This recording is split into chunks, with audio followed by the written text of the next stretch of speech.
My name's Charles Batt. I've owned the MBE Centre here in Parramatta now for 16 years. I started a brand new centre built from scratch with one staff member, and we've been growing it ever since. My professional background before I came into MBE was initially in retail buying, so I bought menswear for Big W. I worked for one of the large duty-free chains, and after that I worked for one of the big IT distribution companies. When I started there it was an $86 million a year business. By the time I left it was $2.1 billion a year in turnover. So I took on roles, inventory management, buying management, marketing manager, marketing director and finance roles before I left there.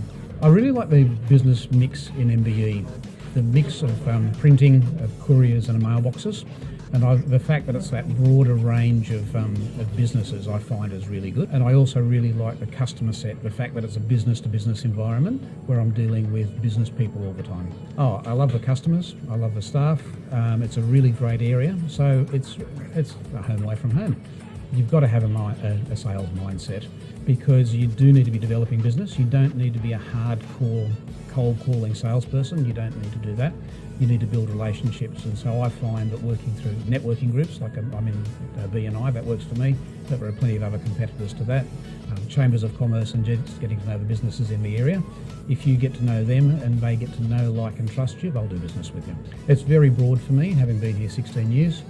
So we have government, so state government is big for us, and local government councils, large corporates, people like the banks we do a lot of work for, and then businesses of all sizes, but my main focus is that medium to large business and into government.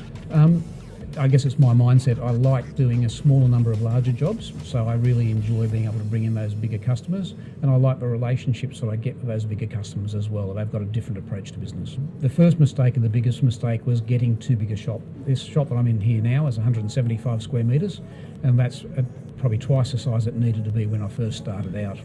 I think I got it right with the equipment, where I got small printers, small equipment, and as I outgrew them, I replaced them and traded up. I should have done the same with a shop. I should have started with a small shop, and at the end of the first lease, I should have then moved to a bigger shop, because not only was it too big, it meant that I was paying too much rent, and I also had to pay to fit out a bigger shop. Well, the other mistake, if you like, is that I should have hit the ground harder and faster to get the revenue up. It should have been a faster revenue spike to start with to be able to manage your cash flow better. First task, once you've got your centre set up and you've got a staff member on board, is just to get out and start networking. As I say, if you go to groups that are designed for that, like Chambers of Commerce or BNI type networking groups, otherwise just get out and meet the businesses and the people in the area and build those relationships. The more relationships you've got, the more business you're going to get.